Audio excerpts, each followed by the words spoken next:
Shalom, selamat malam. Baiklah, ibadah kita pada malam hari ini akan segera kita mulaikan. Dan ibadah kita pada malam hari ini akan dipimpin oleh Kak Efras Lumundar. Menjemput Kadim, kita angkat pujian Bejanamu.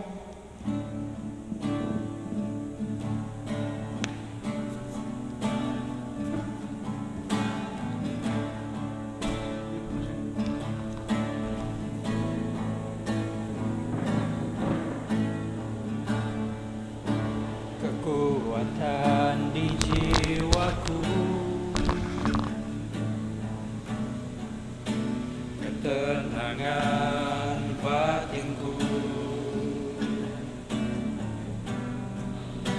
akan ku melepaskanmu, kau cahaya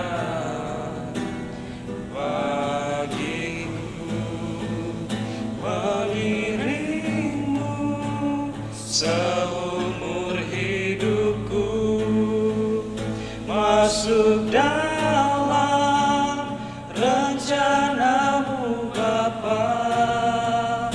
Pikiranku, kehendakku, ku serahkan padamu. Harapanku hanya di dalam-Mu, ku kan teguh bersama-Mu Tuhan. Jadikanku bejana-Mu untuk kemuliaan-Mu. Teman-teman sekalian, mari kita meminta pertolongan Tuhan untuk menebiskan ibadah ini. Kiranya ibadah remaja GMMRD Kemah 1 boleh terjadi dalam nama Allah Bapa yang lewat putranya Yesus Kristus dengan perantaran Roh Kudus. Amin. Teman-teman sekalian, dalam kehidupan kita, apalagi kita sebagai seorang remaja, kita sebagai seorang pembina, dalam masa muda kita, dalam kehidupan kita, yang namanya dosa itu tidak pernah lepas dari kehidupan kita. Untuk itu teman-teman, di malam hari ini kita merendahkan diri kita mengaku setiap pelanggaran yang selalu kita perbuat melawan kehendak Tuhan. Sebelum kita berdoa, kita angkat pujian Selidiki Aku.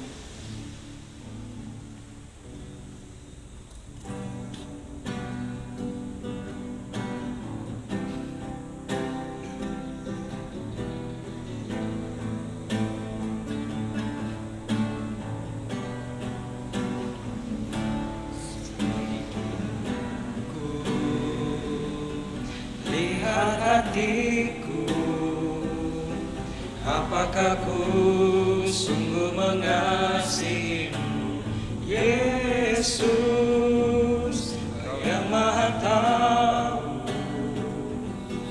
yang menilai hidupku, tak ada yang tersembunyi bagimu.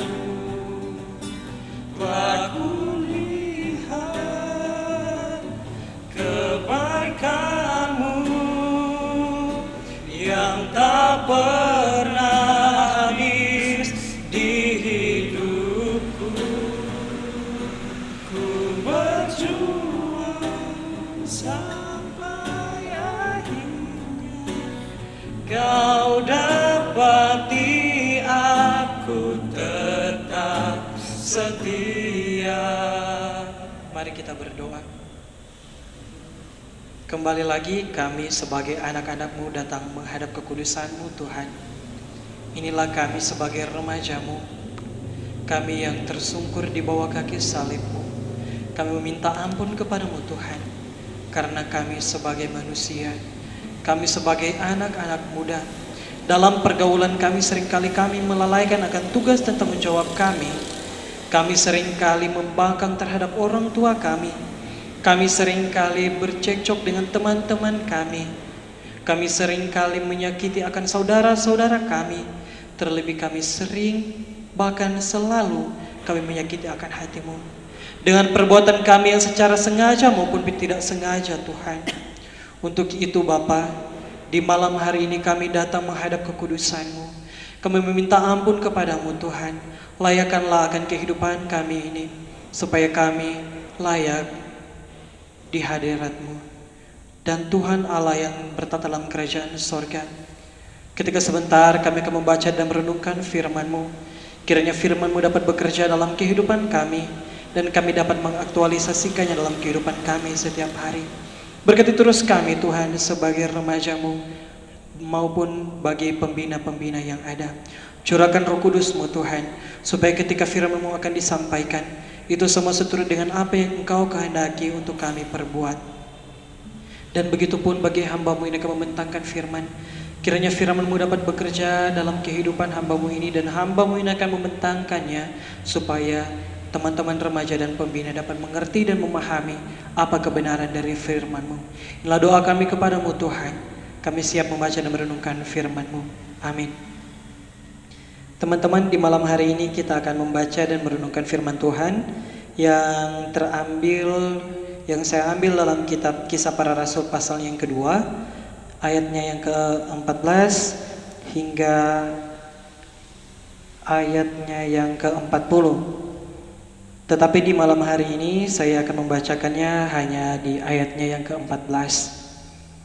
Sekali lagi, pembacaan kita di malam hari ini terdapat dalam kitab Kisah Para Rasul pasalnya yang kedua, ayatnya yang ke-14 hingga ayatnya yang ke-40. Tetapi di malam hari ini saya akan membacakannya hanya ayatnya yang ke-14. Lembaga Alkitab Indonesia memberi judul Khotbah Petrus. Maka bangkitlah Petrus berdiri dengan ke-11 rasul itu, dan dengan suara nyaring ia berkata kepada mereka, "Hai kamu orang Yahudi dan kamu semua orang yang tinggal di Yerusalem, ketahuilah dan camkanlah perkataan ini." Kita sambut dengan kita angkat pujian, bersyukur selalu.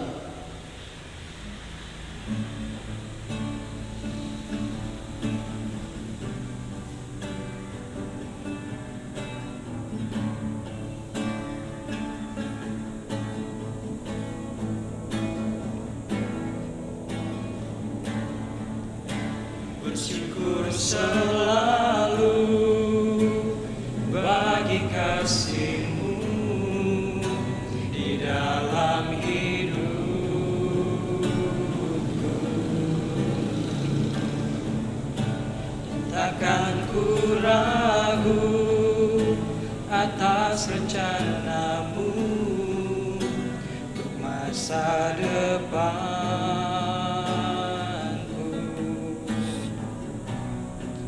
Sebagai Bapa yang baik,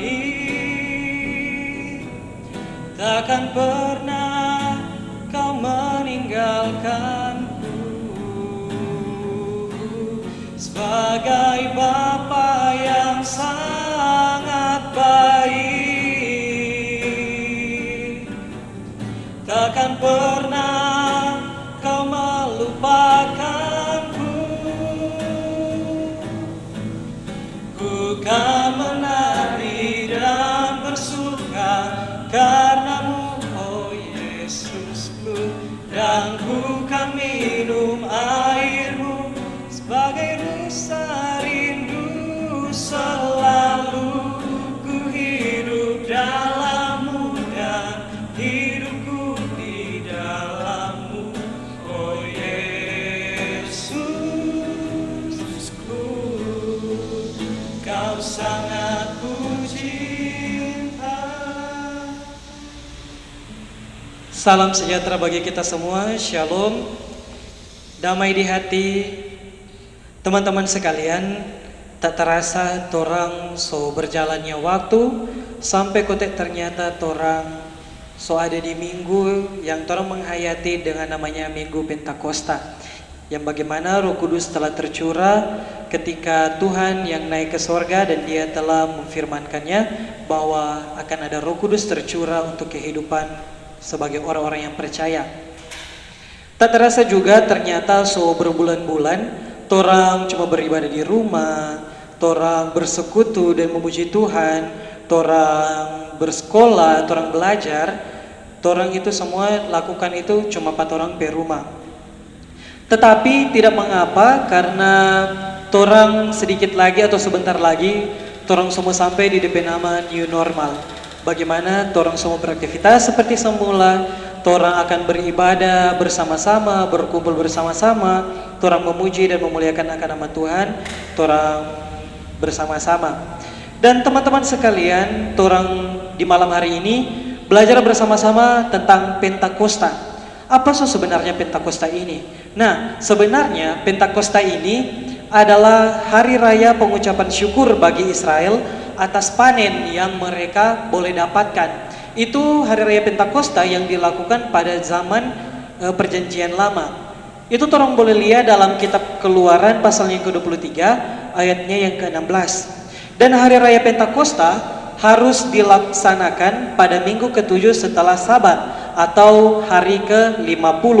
Kita boleh lihat juga itu dalam kitab Bilangan pasalnya yang ke-23 ayatnya yang ke-15.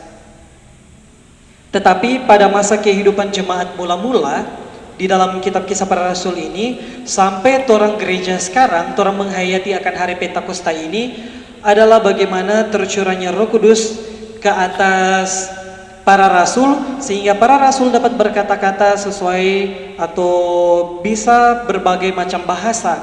Orang bisa berbahasa Median dan lain-lain sebagainya. Nah, pembacaan kita pada saat ini menceritakan bagaimana Rasul Paulus dan para rasul lainnya setelah menerima Roh Kudus dan mereka mulai bersaksi. Dengan berani, Petrus berkhotbah untuk orang-orang Yahudi yang menyaksikan peristiwa pencurahan Roh Kudus di Yerusalem. Dengan berani, Petrus menyatakan bahwa orang-orang ini dorang bukan mabuk. Kalau tadi kan orang cuma baca di ayatnya yang ke-14.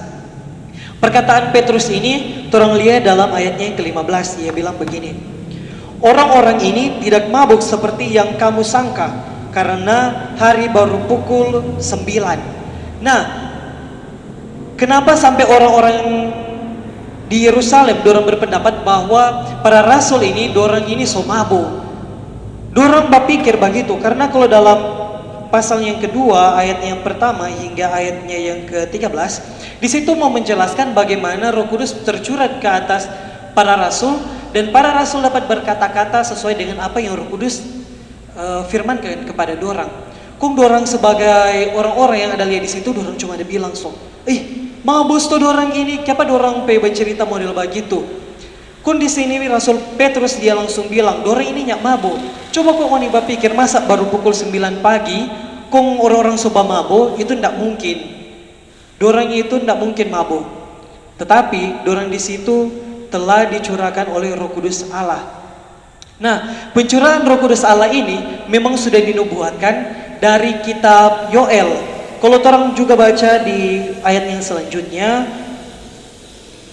dia bilang begini ayat 16 sampai ayatnya yang ke-21. Tetapi itulah yang difirmankan Allah dengan perantaran Nabi Yoel. Nah, perantaran Nabi Yoel ini, Nabi Yoel yang berfirman dan telah digenapi dalam kitab Kisah Para Rasul ini. Kalau orang mulai dari pembuktian, orang lihat dalam kitab Yoel pasalnya yang kedua, ayatnya yang ke-28 hingga ayatnya yang ke-32. Nah, yang berartikan dari ayat 17 hingga 21 ini bahwa semua orang percaya yang mau diubahkan dan dibaharui oleh Allah. Jadi di sini mau mengartikan bahwa torang sebagai anak-anak remaja ataupun torang sebagai kakak-kakak pembina, ketika torang mau mendekatkan diri torang kepada Tuhan, torang memusrahkan akan seantero kehidupan torang kepada Tuhan, maka Allah itu akan beserta kita seterus dan selama-lamanya.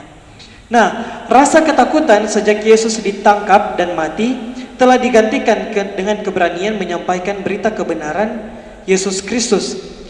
Hal itu karena kuasa Roh Kudus telah hadir sebagai penolong bagi mereka semua. Petrus juga mengutip perkataan dari Daud. Orang lihat di ayatnya yang ke-25 hingga ayatnya yang ke-28. Dia bilang begini, sebab Daud berkata tentang dia dan lain-lain sebagainya. Di sini mau mengartikan bahwa sebenarnya kuasa dari Roh Kudus itu, kuasa dari Allah itu tidak dibatasi oleh ruang, waktu, segala zaman dan segala tempat. Roh Kudus itu tidak dibatasi oleh hal-hal tersebut. Jangan berpikir lantaran minggu-minggu ini, minggu-minggu perayaan Pentakosta berarti Roh Kudus nanti tercurah di sekarang ini. Atau lengkali orang sebagai anak-anak remaja atau orang sebagai anak-anak muda, orang berpikir, orang pergi gerejanya ada Roh Kudus toh ini. Cuma orang pergi gereja yang di sana sudah Roh Kudus. Karena orang pergi gereja, orang cuma duduk baba diam, orang pergi gereja cuma baba gitu terus-terus. Mungkin yang ada Roh Kudus tuh. Merlian nih orang sana. Aduh, sampai pingsan-pingsan dorang, sampai so berbahasa-bahasa 15 bahasa tuh, merendah ada yang mengerti. Nah, di situ mengartikan kepada orang semua bahwa kuasa dari Roh Kudus itu hendak perlu orang mau lihat secara jelas. Kuasa Roh Kudus itu ketika orang dalam segala orang kehidupan, orang menjalankan akan segenap aktivitas orang dan orang mau bikin sesuatu, misalnya begini. Orang ada lihat itu omak dah berjalan kasih yang so bawa keranjang tak berat-berat. Orang cuma ada tengok begitu. Ketika orang dah tengok begitu, orang bantu pak itu oma itu, sebenarnya disitulah Roh Kudus bekerja for orang semua sebagai anak-anak. Bagaimana Roh Kudus itu tidak dibatasi dengan segala sesuatu ruang dan waktu. Orang yakin dan percaya bahwa orang setiap pribadi lepas pribadi, orang itu mempunyai Roh Kudus. Apalagi orang pergi gereja. Orang pergi gereja itu mempunyai kuasa daripada Roh Kudus. Dan ketika kalau rupa orang bilang, karena orang pergi gereja setunya ada Roh Kudus, itu dia salah sekali. Karena begini, ketika suatu gereja tanpa tuntunan dari kuasa Roh Kudus, maka gereja itu tidak akan berjalan dengan baik. Namun buktinya apa? Orang pergi gereja berjalan dengan baik karena itu semua ada tuntunan dari kuasa Roh Kudus. Jadi jangan pernah khawatir teman-teman sekalian. Ketika orang bergaul dengan orang teman-teman di luar sana, orang bilang pada orang, mau di gerejanya ada Roh Kudus, orang cuek, orang sebiar, karena apa? Orang yakin dan percaya bahwa orang sebenarnya, orang sebagai gereja, orang sebagai anak-anak Tuhan, orang yakin bahwa Roh Kudus itu akan selalu ada dan selalu akan bersama-sama dengan orang dimanapun orang pergi dan orang berada dalam segala aktivitas orang, dalam segala tugas dan tanggung jawab orang, pasti Roh Kudus itu akan bersama-sama dengan orang. Demikianlah firman Tuhan. Amin. Kita akan memberikan persembahan, sambil persembahan kita kumpulkan dan nanti akan dikumpulkan sebentar oleh kakak-kakak pembina. Kita angkat pujian dalam Kidung Jemaat nomor 403, Hujan Berkat Kan Tercurah.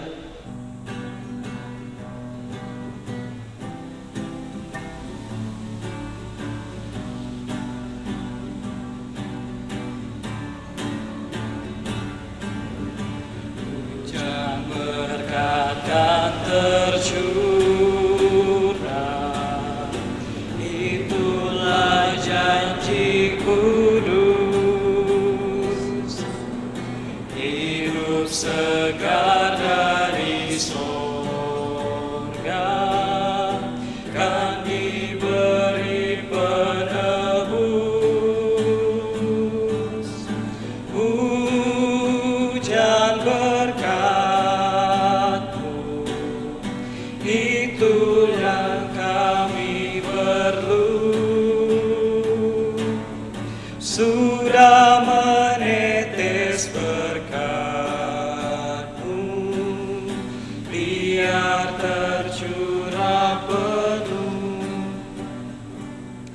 kita akan berdoa bersyafaat bersama-sama. Mari kita berdoa. Bapa kekal dalam kerajaan sorga yang kami puji, yang kami sembah siang dan malam, di apapun yang kami lakukan dan sedang kami kerjakan, dimanapun kami pergi dan berada, nama-Mu selalu kami kumandangkan. Tuhan yang di sorga, ketika di malam hari ini kami diperdengarkan akan firman-Mu, kami belajar bersama-sama bahwa bagaimana Roh Kudus memang ada dan selalu akan ada dalam kehidupan kami. Kami sebagai anak-anak remaja-Mu, kami yakini dan percayai bahwa Roh Kudus-Mu akan selalu menuntun di jalan yang benar ketika apapun yang kami lakukan dan kami jalani, itu semua dengan kuasa tuntunan daripada Roh Kudus sajalah. Bapa kekal dalam kerajaan sorga, ketika di malam hari ini kami sebagai anak-anak remajamu, kami bersatu hati, inilah kami yang tertunduk kepala dan melipat tangan kami memanjatkan doa kami kepadamu Tuhan. Kami ingin berdoa bersama-sama buat bangsa dan negara kami, bangsa Indonesia ini yang kami cintai dan kami kagumi Tuhan. Bapa yang di sorga, kiranya Engkau dapat memberkati setiap pemimpin-pemimpin yang ada, supaya Tuhan, ketika pemimpin-pemimpin yang ada ini, mereka bisa melakukan akan tugas tanggung jawab mereka, dan mereka melakukan segala sesuatu itu sesuai dengan apa yang Engkau kehendaki dalam kehidupan berbangsa dan bernegara. Kiranya Engkau dapat memberkati pemimpin-pemimpin yang ada, dari pusat sampai di desa-desa yang ada, terlebih di desa Kemah 1 ini. Kerukunan daripada Tuhan selalu kami rindukan. Bapa kekal dalam kerajaan sorga, di malam hari ini pun kami berdoa bersama-sama buat gereja dan jemaat kami. Tuhan, kami bermohon kepadamu kiranya Engkau dapat memberkati setiap gereja-gereja yang ada di seantero dunia ini. Terlebih khusus gereja Masehi Injili di Minahasa, dan di mana kami sebagai gereja Gemim RNI Kemah 1, terlebih khusus kami sebagai komisi pelayanan remaja. Tuhan, kami bermohon kepadamu, segala aktivitas kami, segala tugas tanggung jawab kami, segala organisasi yang kami jalani Tuhan, kiranya campur tangan Tuhan selalu ada dalam kehidupan kami semua. Kami sangat bermohon kepadamu Bapa, kiranya Roh Kudus-Mu tercurah dalam setiap pemimpin-pemimpin yang ada, dan mereka dapat menjalankan tugas dan tanggung jawab mereka dengan sesuai apa yang Engkau firmankan. Tuhan yang di sorga, teringat pun kami buat orang-orang yang sakit, orang-orang yang membutuhkan tumpangan Tuhan dalam kehidupan mereka.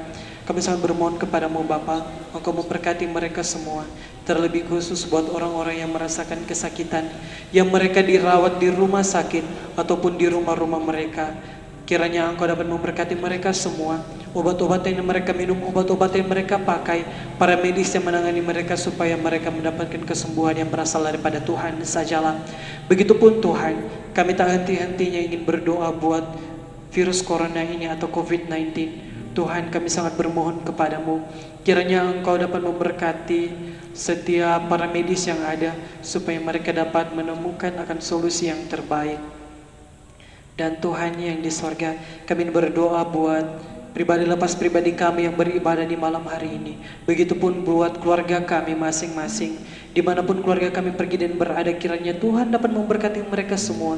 Kesehatan, kekuatan yang berasal daripada Tuhan selalu mereka rindukan. Dan Tuhan, ketika kami sebagai anak-anak remaja-Mu, kami yang datang beribadah di malam hari ini, kami yang dalam masa pendidikan kami, dalam masa studi kami, dalam masa muda kami, Tuhan, kami sangat bermohon kepadamu, kiranya Tuhan dapat berserta dalam kehidupan kami, supaya kami bisa berjalan di seturut dengan kehendak Tuhan dalam kehidupan kami. Tuhan yang di sorga, inilah doa kami kepadamu, permohonan kami kepadamu, ungkapan syukur kami kepadamu, yang kami alaskan dalam nama Tuhan Yesus Kristus, yang adalah Tuhan dan Juru Selamat kami yang hidup. Kami berdoa kepadamu. Amin. Teman-teman sekalian, kita akan menutup ibadah kita di malam hari ini. Mari kita berdiri dan kita angkat pujian dalam klik nomor 309, Bapa Engkau sungguh baik.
yang Kau sediakan.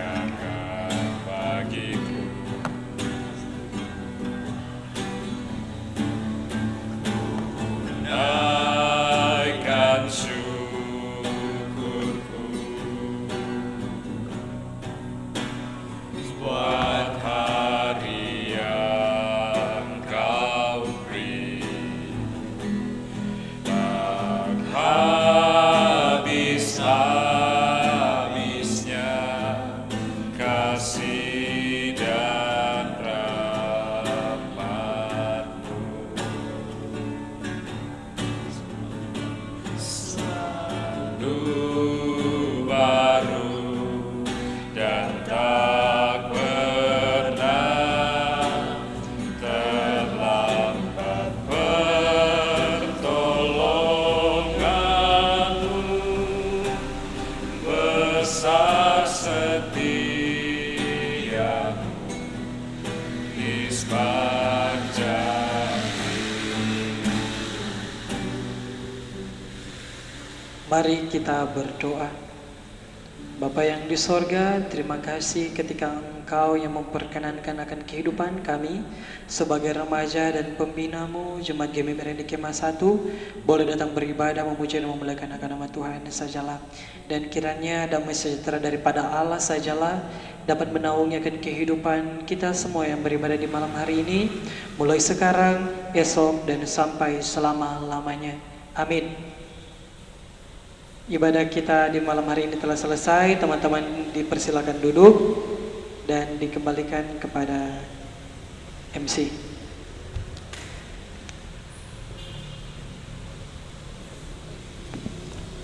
Baiklah, ibadah kita pada malam hari ini telah selesai. Diucapkan terima kasih kepada Kak Efras Lumunder yang sudah memimpin ibadah dan kepada teman-teman sekalian yang sudah mengikuti ibadah di rumah masing-masing. Dan untuk persembahan akan dikumpulkan oleh kakak-kakak pembina. Terima kasih.